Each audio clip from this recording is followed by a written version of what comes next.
রংপুরের বদরগঞ্জ উপজেলার শ্যামপুর এলাকা নেশার ভয়াল থাবায় শোকার আতঙ্কে স্তব্ধ পুরো জনপদ। হোমিওপ্যাথিক ঔষধালয় থেকে সংগ্রহ করা রেকটিফাইড স্পিরিট অ্যালকোহল পান করে গত ৩ দিনে প্রাণ হারিয়েছেন অন্তত ৮ জন।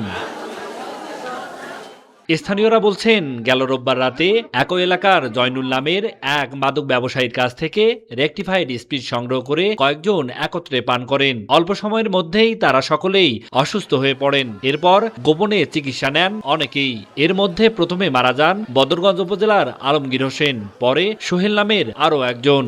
মদ্যপান করেছিলেন, কালকে হঠাৎ করে তার শরীরের অবনতি ঘটে। সবাইকে সচেতন থাকতে হবে, আমরা মাদককে না বলি। আমরা ভাগ্নে আমরা বাধা করি বলে খবরদার যান না কি খান না। এ ঘটনায় মৃত্যুর সংখ্যা দাঁড়িয়ে এখন ৮ জন।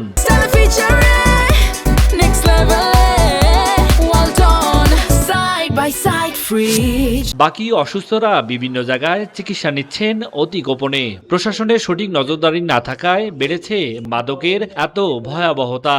এভাবে যদি মাদকের কারণেই যদি এভাবে মানুষ নষ্ট হয়ে যায়, তাহলে তো সেটা একটু দেখারও দরকার। সরকার পক্ষকেও দেখা দরকার, আইন প্রয়োগ করা দরকার। প্রশাসন প্রতি সপ্তাহে একবার করে টহল দেয়, এলাকায় কখনো নিশা দ্রব্য ঢুকতে পারতো না। মাদক সেবন করে তাদেরকে অবিলম্বে মাদক ব্যবসায়ীকে গ্রেফতার করে থানায় সোপর্দ করেন, আইনের ব্যবস্থা করেন। পুলিশ বলছে ঘটনায় বদরগঞ্জ উপজেলায় ৪ জন আর বাকিরা অন্য উপজেলায় মারা গেছেন। মাদক ব্যবসায়ীরা কোথা থেকে এসব মাদক সংগ্রহ করছে তা তদন্ত শেষে বলা যাবে বলে জানান পুলিশের এই কর্মকর্তা।